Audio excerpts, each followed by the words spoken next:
नारायणं नमस्कृत्य नरं चैव नरोत्तमं देवीं सरस्वतीं चैव ततो जयमुदीरयेत्।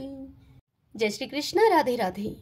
पद्म पुराण से वर्णित कार्तिक मास महात्म्य प्रथम अध्याय सुनेंगे आज। इससे पहले हम स्कंद पुराण से वर्णित महात्म्य सुन रहे थे। अब आज से हम पद्म पुराण से वर्णित कार्तिक मास का महात्म्य सुनेंगे। सूत जी कहते हैं कि एक समय की बात है, देव ऋषि नारद कल्प वृक्ष के दिव्य पुष्प को लेकर द्वारका में भगवान श्री कृष्ण का दर्शन करने के लिए आए। श्री कृष्ण ने स्वागत पूर्वक नारद जी का सत्कार करते हुए उन्हें पाद अर्घ्य निवेदन करने के पश्चात बैठने के लिए आसन दिया। नारद जी ने वे दिव्य पुष्प भगवान को भेंट कर दिए। भगवान ने अपनी 16,000 रानियों में उन फूलों को बांट दिया। तदंतर एक दिन सत्यभामा ने श्री कृष्ण से पूछा कि हे प्राणनाथ, मैंने पूर्व जन्म में ऐसा कौन सा दान, तप अथवा व्रत किया था जिससे कि मैं मृत्युलोक में जन्म लेकर भी मृत्यु भाव से ऊपर उठ गई, आपकी अर्धांगिनी हुई। तब भगवान श्री कृष्ण ने उनसे कहा कि हे प्रिय, एकाग्रचित होकर तुम सुनो। तुम पूर्व जन्म में जो कुछ थी और जिस पुण्य कारक व्रत का तुमने अनुष्ठान किया था, वह सब मैं तुमसे बताता हूँ।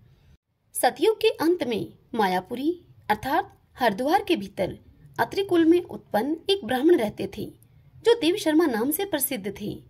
वे वेद वेदांगों के पारंगत विद्वान, अतिथि सेवी, अग्निहोत्र परायण और सूर्य व्रत के पालन में तत्पर रहने वाले थे। प्रतिदिन सूर्य की आराधना करने के कारण वे साक्षात दूसरे सूर्य की भांति तेजस्वी जान पड़ते थे। उनकी अवस्था अधिक हो चली थी।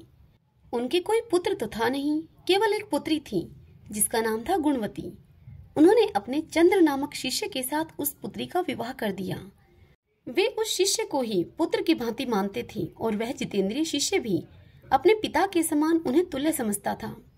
एक दिन वे दोनों गुरु शिष्य कुश और समिधा लाने के लिए जंगल में गए और हिमालय के शाखाभूत पर्वत के वन में इधर उधर भ्रमण करने लगे।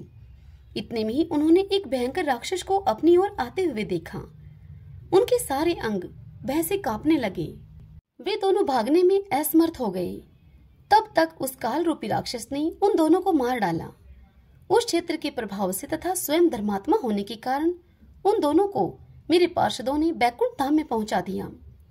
उन्होंने जो जीवन भर सूर्य पूजन आदि किया था, उस कर्म से मैं उनके ऊपर बहुत संतुष्ट था। सूर्य, शिव, गणेश, विष्णु तथा शक्ति के उपासक भी मुझे ही प्राप्त होते हैं।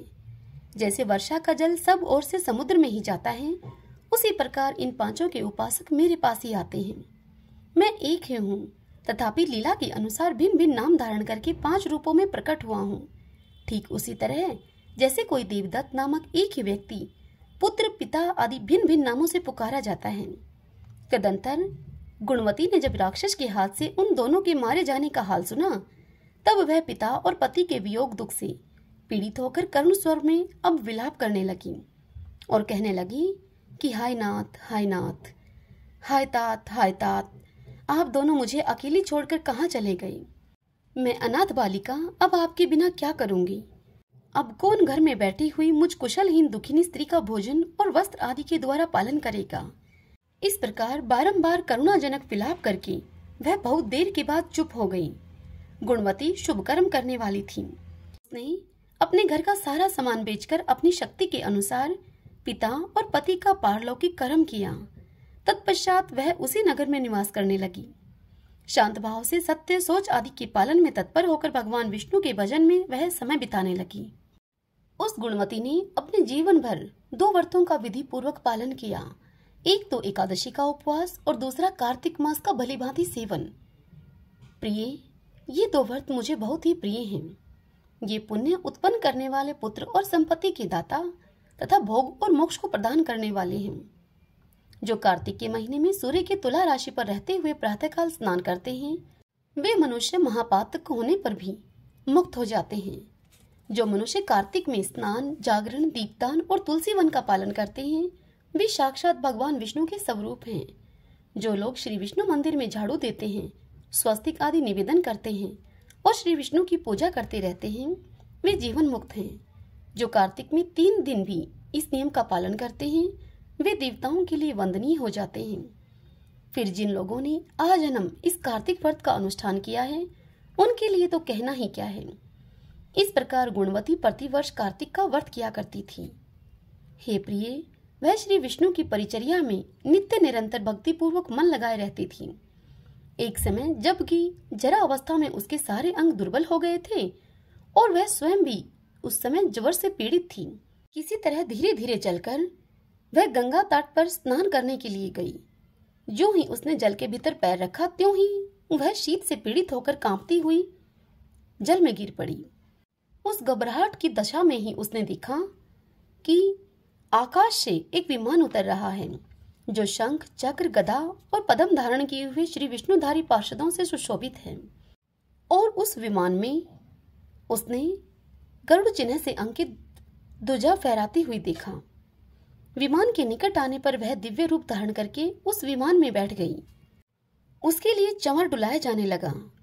मेरे पार्षद उसे बैकुंठ लोक में ले आए। विमान पर बैठी हुई गुणवती प्रज्वलित अग्निशिखा के समान तेजस्विनी जान पड़ती थी। कार्तिक व्रत के पुण्य से उसे मेरे निकट स्थान मिला।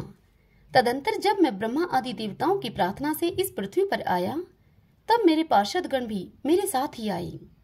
हे सत्यभामा, समस्त यादव मेरे पार्षद गण ही हैं।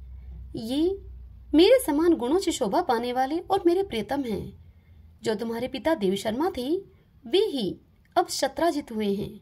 हे शुभे, चंद्र शर्मा ही अक्रूर हैं और तुम गुणवती हो। कार्तिक व्रत के पुण्य से तुमने मेरी प्रसन्नता को बहुत बढ़ाया है। पूर्व जन्म में तुमने मेरे मंदिर के द्वार पर जो तुलसी की वाटिका लगा रखी थी, इसी से तुम्हारे आंगन में कल्प वृक्ष शोभा पा रहा है। आज पूर्व काल में तुमने जो कार्तिक में दीपदान किया था, उसी के प्रभाव से तुम्हारे घर में यह स्थिर लक्ष्मी प्राप्त हुई है।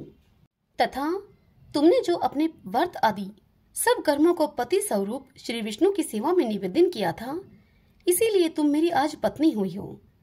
मृत्यु पर्यंत जो कार्तिक व्रत का अनुष्ठान किया है, उसी के प्रभाव से तुम्हारा मुझसे कभी भी वियोग नहीं होगा। इस प्रकार जो मनुष्य कार्तिक मास में व्रत परायण होते हैं, वे मेरे समीप आते हैं। जिस प्रकार की तुम मुझे प्रसन्नता देती हुई यहाँ आई हो, केवल यज्ञ, दान, तप और व्रत करने वाले मनुष्य कार्तिक व्रत के पुण्य की एक कला भी नहीं पा सकते। सूत जी कहते हैं कि इस प्रकार जगत के स्वामी भगवान श्री कृष्ण के मुख से अपने पूर्व जन्म के पुण्य में वैभव की बात को सुनकर उस समय महारानी सत्यभामा को बड़ा हर्ष हुआ। हरिओम तत्सत। गोविंदे गोविंदे हरे मुरारी, गोविंदे गोविंदे मुकुंद कृष्ण, गोविंदे गोविंदे रथांग पाणी, गोविंदे दामोदर माधवेति। ओम नमो भगवते वासुदेवाय।